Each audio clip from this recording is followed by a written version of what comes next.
Welcome to the Historical Romance Sampler Podcast, the place for you to find new historical romance books and authors to fan over.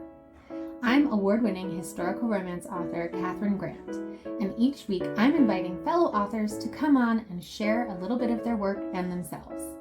They'll read a sample of one of their books, and then I'm going to ask them a bunch of questions. By the end of the episode, you'll have a sense of what they write and who they are.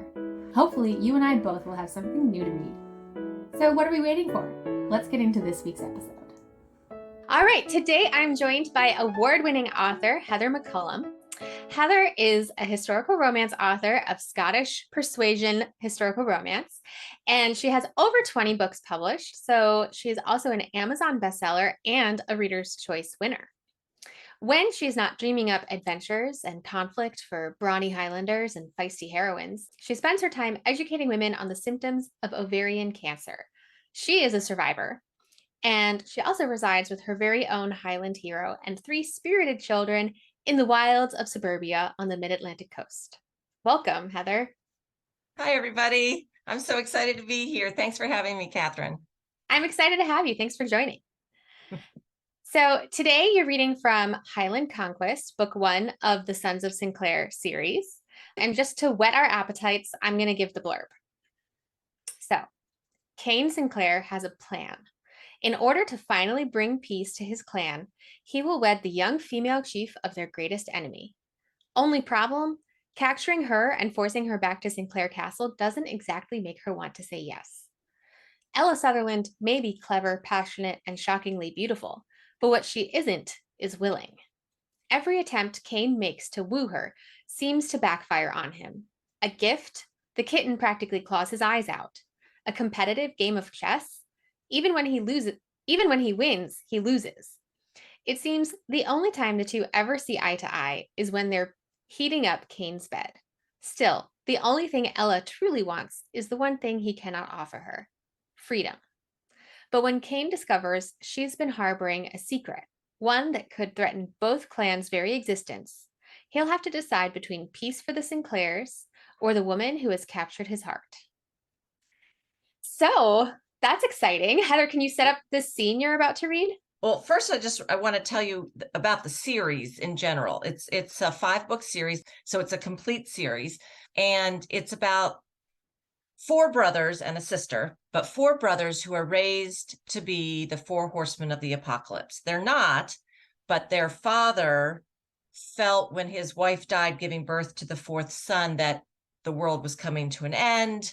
This was the end of days, and so he raised his 4 sons to be conquest, war, justice, and death.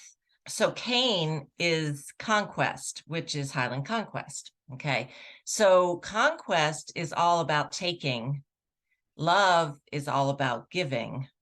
So when he wants to finally win the greatest prize of all, which is love, it totally turns his life upside down. Okay. Yeah.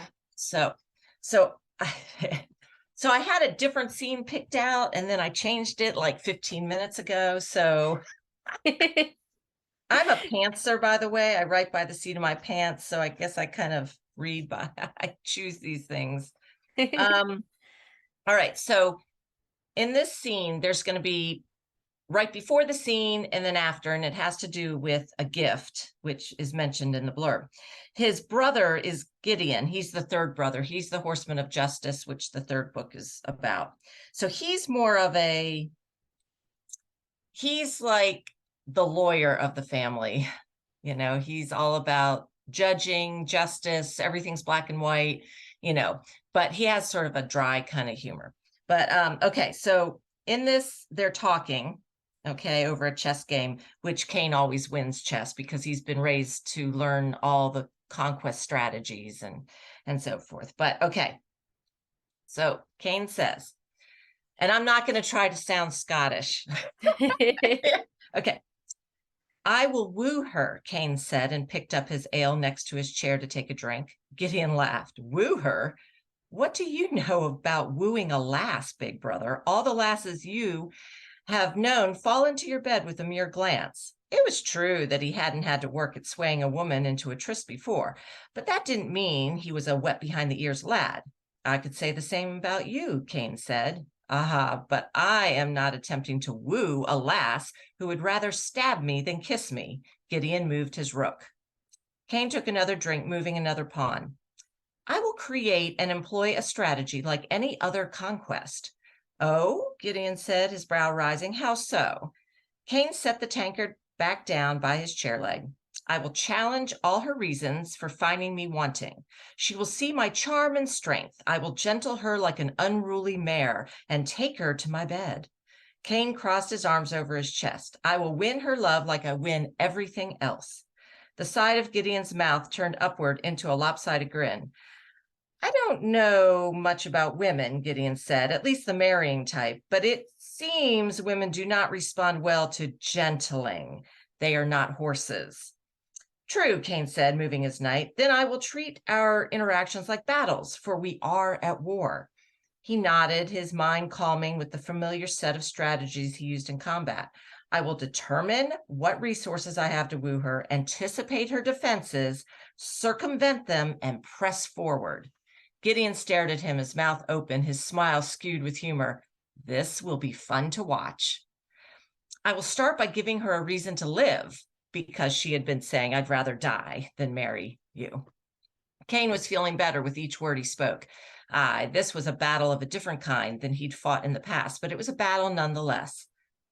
Have the wedding banns posted on the chapel door near Dunrobin and read each Sunday for 3 weeks in our own. The young Pastor John can read them at each chapel he visits. I will convince her to wed me before he finishes reading them the 3rd time.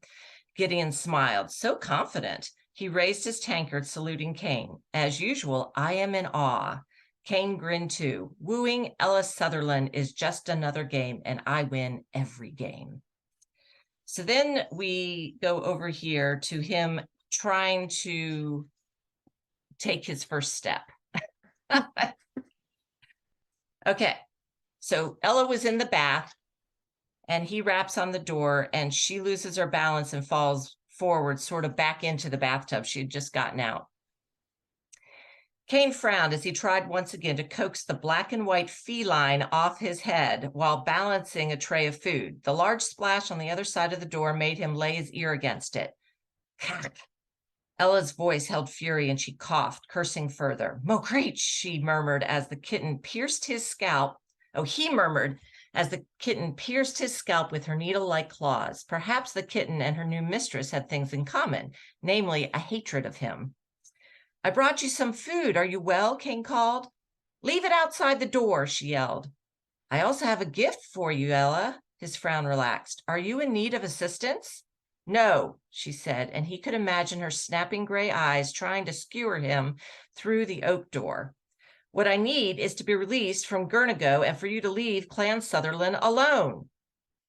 She may as well have asked to have wings to fly. I won't bother you, Cain said. I want only to deliver my gift and your food, and for you to surrender long enough to marry me, he thought. He had boasted to Gideon that he would convince her within the 3 weeks, and he would see the challenge won. He had changed into a fresh white tunic, a clean kilt after bathing, and the key to the door sat tucked into his sash. As if reading his mind, she yelled again, Do not pretend that you don't have a key to the door. What did that mean? Of course he had a key. Do you want me to come in with my key? Do what you want, Sinclair. Leave the food and gift or use your key. I will not be letting you into my cage. Needles pierced his head, startling him so that he bumped his forehead into the frame of the door. Blast, ye wee beastie. Enough of this. Leaving the cat to cling to his head, Caden fished the iron key out of his sash and jammed it into the lock. The kitten flexed her other paw, jabbing him with more needles. The key turned and he pushed the door inward. Ella stood wrapped in the blanket from her bed, warmth from the fire filling the small room. She watched him warily. My gift is misbehaving, he said, his teeth clamped together as he tried to force a smile. It felt like a grimace. Cain bent his knees to lower enough so that he could walk through the small doorway with the kitten hissing on his head. The tray wobbled slightly as he entered, and he kept his gaze on Ella's face. Her glare melted into a look of surprise. For a long moment, she stared at the two of them. Cain waited, and the kitten pricked his scalp again, making his eye twitch as he tried to hold his smile. Walking forward, he set the tray on a small table near the hearth. A gift for you, Ella. The kitten is the smallest of her litter and is weaned from her mother. The other barn cats are not letting her have as much food, and she needs a protector, someone to make sure she eats. I suppose I can watch her while I'm here. You said it is a girl? Ella moved closer, and the smell of the floral soap that Merida had given her floated from her wet hair that was twisted up in the bathing sheet. Aye, and as you see, she is spirit. And she is scared to death way up there on top of a giant, Ella said, chastising him with a frown. Tucking the blanket tighter around her, she walked to him, dragging the length behind her like a cumbersome train. Bend, she demanded, and reached high to disentangle the kitten from Kane's head, her arms shaped with slender muscles. Here, sweet thing, she whispered, let me take you away from the big bad Sinclair. Kane bent his knees so she could pull the cat from him, its paws and claws extended wide. You know the kitten is also a Sinclair, he said, watching her bring the ball of black and white fluff to her face, touching her nose to the cat's little white one. The heavy blanket around Ella loosened, and she gasped as it fell to the floor. Stepping back, Ella tripped over the wool mass tangled around her feet. Kane's hand shot out, grabbing her arms to help her from falling backward. The kitten yowled and jumped from her onto the bed. The feel of him steadying her yanked back a long-ago memory. She had been young and smiling at the festival when he'd bumped into her, making her drop her bouquet of Scottish thistle. Thank you, she said, and frowned as if she wished she could pull back, yanking out of his grasp. You're all wet. Water drops sat along her collarbone, making him very thirsty. Gosh, what would the last taste like? She clutched her arms over her breast and squatted to grab up the blanket to hold before her. You startled me when you knocked. And he looked from her to the tub and back. Water was pooled across the floor. And you fell in the tub? No. Well, yes, somewhat, not all the way. He took a quick mental inventory of the room. It was small, too small for his bulk, but it suited Ella. You need a robe and another bathing sheet, a rug for the floor, and some rags for the water. She picked the kitten from the bed to hold before her, but the wee beast wiggled until Ella let her jump down to prowl about. Do not forget to bring me a skian dube or matchclas, Ella said. Those are sharp knives, Ella said, and clutched the blanket up to the base of her throat. Even half drowned, she was bonny and brave. Although she had little defense in being alone and half dressed with him in a small room, she was not cowering or weeping in a corner. Nay, the lass was asking for weapons, the side of his mouth tipped upward. I will keep your request in mind. So that was his first attempt to try to woo her a bit, and she's not really having much of it. It's a fantastic scene, like such a classically, like there's the kitten, there's the bath, there's him, there's tension. It's a lot of fun. Yeah. So yeah, it's the first book of the series, and it really, I wanted to start with strong women to counter the strong men, and all of my heroines tend to be very strong. And when we get to the fifth book, which just came out, which is Highland Surrender, is their sister who was ignored her whole life because she wasn't part of the legend of the Four Horsemen, but now she's come out of her shell, and we involve a hero that's descended from Vikings. So we have another strong hero, and she is suddenly, I mean, not suddenly, but she has grown into a Highland wildcat herself. Ooh, well, yeah. I have a bunch of questions that we're going to dive into, but first, Let's take a break for our sponsors. Hey samplers, it's Katherine Grant. I am interrupting this episode to tell you how to get a free book, The Viscount Without Virtue. First, go to bit.ly/HRSFAN. Go through the checkout process. This is where you add the promo code HRSFAN. As your last step, just download your free ebook to your e-reader. All right, well, let's get back to this week's episode. So we're back with Heather McCollum, who just read an awesome excerpt from Highland Conquest. And I'm very intrigued by how you set this series up, and it being the Four Horsemen of the Apocalypse and their sister. So I'm curious, like, did the theme come first, and how much did the theme inform the plot or characterization of each book? So, you know, I like alpha males. I like writing alpha males. I like conflict. And so I thought, who would be the most alpha males ever would be the Four Horsemen of the Apocalypse. But I don't write these were not paranormal books. So they were raised that way mistakenly. And so it really helped me to come up with the characterization, because if they were raised a certain way, that's part of who they are. When you get to the fourth book, who's Death, he's my most tortured hero. Boss is, I think, a lot of my readers' favorite, because when he was born, his mother died and the father went insane. And when he was 5 years old, the father tells him, "You're an executioner. Your mother was your first execution." At 5 years old, he Wow. was told this. So you can see how what they are, what they were raised to be, totally influences how they see the world and how they see themselves. And sort of an overall theme of the book, the series, is you should be who you really are and not what you've been told to be, not what you were raised to be. You need to develop who you really are.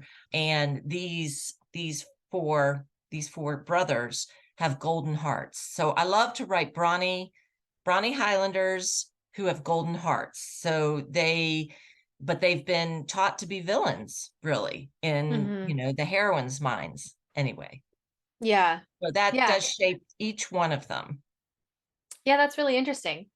And so from there, you said you're a pantser. So you've had the theme, you have the characters. What comes next for you? Is it the plot? Is it like romantic beats? Or so what comes next for me is my collages. Ooh, wow. So I am a very visual writer. So I tend to, like, I've got different, each book had its own pages. And then I put them together. Yeah, so just for the audio only listeners, you're holding up like folders that have like it's an old school Pinterest board for those of us who are I like to cut and millennials. paste real pictures. So I do find them on Pinterest and I do find them on the internet. When I wrote the fifth book, the whole family takes part. So I had to go back and put all the heroes and heroines, but then I write things next to them, like their dates of birth and how many children they've had and when they had their children and their children's names and who was important in their lives, like what animals. There's a lot of animals in my books. So that's how I keep track of. That's actually, I'm doing it right now for a new book that I'm working on. I have my pictures cut out, and that's where I start, is trying to look at pictures, because I am terrible at plotting. I try really hard. I've written now, actually, I had like 30 books now. And so I've tried really hard to plot, and I do have a plotting board, which I'm going to hold up. So I use these white index cards that are, do you tape them together? Are those taped all together? put together. Wow. With contact paper. I bought them that way. So they fold up and you can erase them and reuse it. And cool. you can carry them just like this if you need to go somewhere. Yeah, they fold up so you can put them in your purse or something. So then I go, after I start my collages, and I'll cut out pictures that I have no idea where it's going to fit into my book, but I'm drawn to the picture.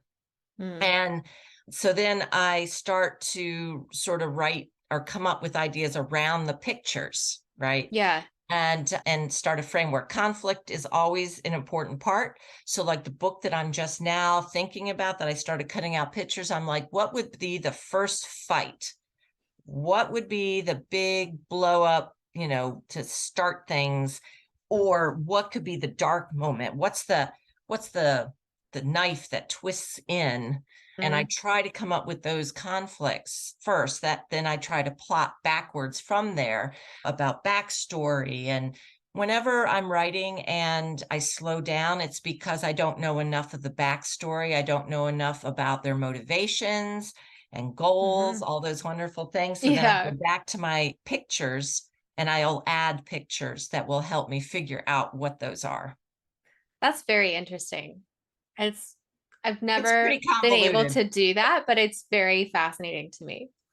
It's creativity just comes to everybody differently. It is. Everybody's different. And also I get about 2/3 of the way through and I think it's all crap. That's what I tell my husband. And he always reminds me, you're at 2/3 You of the always way feel through, that way. aren't you? I'm like this. That, He's like, that is part of your process. yeah, and I think that comes to everybody. No matter how we're getting to the story, I think there's always about 2/3 of the way through. You're like, no, this sucks. Yes. Yeah. So I'm curious, it was in this passage as well where he was like, that cat is a Sinclair too.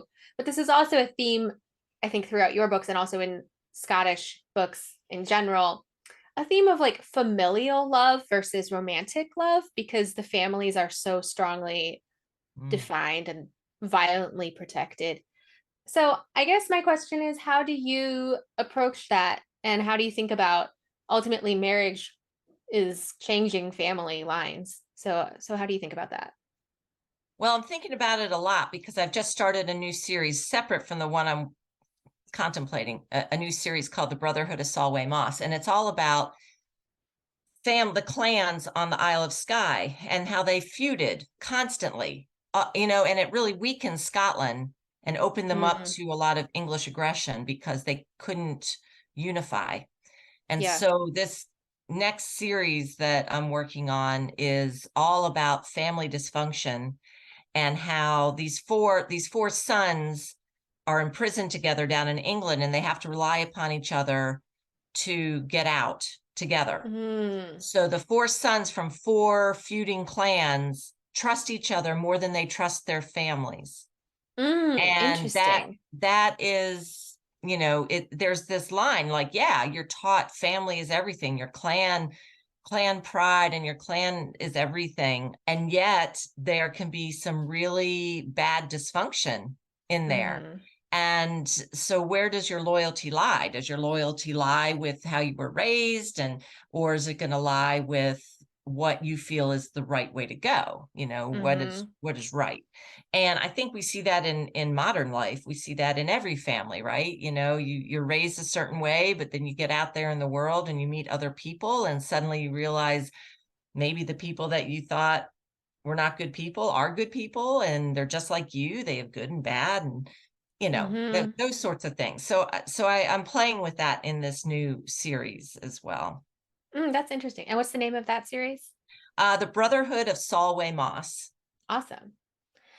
So when you are writing alpha heroes and feisty, strong women, and maybe in particular in this passage that you read for us, which character do you normally like connect to the most, or is the easiest for you to write? Do you find yourself naturally drawn to either the hero or the heroine, or does it depend? I always think about whose book is it, means who is going to change more, whose arc. I mean, they both need to have their character arcs, but whose character arc is the biggest? And that is like, it's their book. So in the Sons of Sinclair, Cain, he's going to change the most. His whole everything he was raised to believe gets crumbled. I mean, literally, it physically crumbles towards the end of the book. Okay. So the female does change as well. But I tend to, because I am female, I connect more with the women. Okay. But the books are more, they're the guys, the heroes' books. And because they have the most to change. And so the female is the one usually that's teaching them how they need to change the most. But she changes too. Yeah. That's what happens when two souls collide, right? They have to, it's not just one way. It has to be a joining. And so they both have to change. And that's actually a great segue into our next segment, which is, are you a romantic? Because we're going to talk about souls colliding. Are you a romantic? So which do you trust more, your heart, your gut, or your brain? My gut. Do you believe in love at first sight? I believe in attraction at first sight. I don't believe in love at first sight. Okay. So then do you believe there's a difference between lust and love? Yes. Okay. How about soulmates? Do you believe in soulmates? That there's one soulmate? No. Do you believe in true love? Yes. And so is that different than soulmates? I think that we do have that we are attracted to, and that we can learn to love, like our souls can mingle. And so, yes, there can be a soulmate, but that there's just one out there. No. So got it. So true love and soulmate are the same, but that there's one. I don't believe that there's just one out there for a person. Yeah. All right. What makes an apology meaningful? It has to be that the person has taken the time to understand the hurt that they've caused. So being in that other person's shoes and really understanding the pain that somebody has gone through before they can not just apologize, but explain that they understand the pain and are trying to do things to rectify that. That makes it meaningful. I like that answer. All right. And this is the last one. Why is romantic love important? Because it brings out our humanity, I think. It's more than just physical attraction. Yeah. And it is more of a soul thing, a connection with people. You're on a different level when two people come to respect each other and draw together romantically. Yeah. Yeah. I like that. I think I'm going to declare you a practical romantic. That sounds about right. I'm a Capricorn, so, I'm pretty darn practical. Well, before we wrap up, I know you have taken, you make a point of sharing your experience with ovarian cancer. Is there anything you want to share about what women should know about it? Oh, yeah. I'm an open book when it comes to ovarian cancer and women's health, because I didn't know any of the symptoms really when I had it, because they're all very benign symptoms. They're quiet. They're whispers. I started a group called Shout Against the Whisper. Like the major symptoms are continual bloating that doesn't go away. It's not like from food. There's eating, like you feel hungry, then you eat some, and then suddenly you don't want to eat anymore. Trouble with your bladder, and abdominal pain. I had a pinchy pain on one side. I had pressure on my bladder. I had a bloating, but all of it could have been, it could have been a GI issue. And that's what a lot of people think it is. Or even GYNs will think that's what it is. And they send you to a GI doctor, and then that's not it, So it's really important. I mean, there's other symptoms like back pain and fatigue and pain during intercourse and indigestion, spotting. I mean, there's a lot of different ones, but what women need to know is that pap smear does not detect ovarian cancer. That's cervical cancer. So your annual appointments are very important, because your doctor is feeling around to try to see if your ovaries feel the right size, that nothing feels abnormal. They may send you for a transvaginal ultrasound to take a closer look. So, for me, I was lucky in that my cancer was very aggressive as far as growing big fast. So they were able to detect it, for one thing, as soon as they felt my abdomen. And number two, my chemo worked really well on it because it was so fast. It grew from nothing to that big and spreading in 5 months. Wow. So there was, that's scary, but the chemo worked really well on it because of the fast growing. Yeah. All right. Anyway, Well, so thank you. not to scare people, but it is the deadliest GYN cancer because it goes undetected until it's way progressed. So you need to just really, I tell women to mark in their calendar if they're bloated, if they're having any symptoms, and then just track it. And if it's every day for 2 weeks or more, they should contact their GYN. Yeah. And advocate for themselves, it sounds like. Yes. Don't let them just tell you it's perimenopausal symptoms, which is what I got at first. Yeah. Well, Heather, thank you so much for that, but also for coming on the podcast and sharing your book and talking to me about writing craft and everything. If readers want to go find your books or connect with you online, how can they find you? I'm kind of everywhere online. Facebook is where I do a lot. Heather McCollum author. I have a website, heathermccollum.com, which is set up to look like a castle. So you can go to the different rooms in my castle. It's a very cool website. And there's a Oh. secret staircase. Yes, if you very become fun. a newsletter subscriber, you get the password to go to the secret staircase, where I put monthly giveaways in there and any extra tidbits, or let you know like more details about my writing, about if I'm having trouble or if they're changing the titles on me or what's going on. That's all in the secret staircase. So it's a lot of fun. Awesome. But yeah, I'm mostly on Facebook and on my website, and I have a great newsletter. We're called the Kilt Chasers. I love that. Yeah.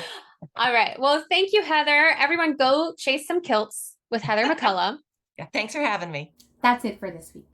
Check out the show notes where I put links for my guests, myself, and the podcast. Until next week, happy reading.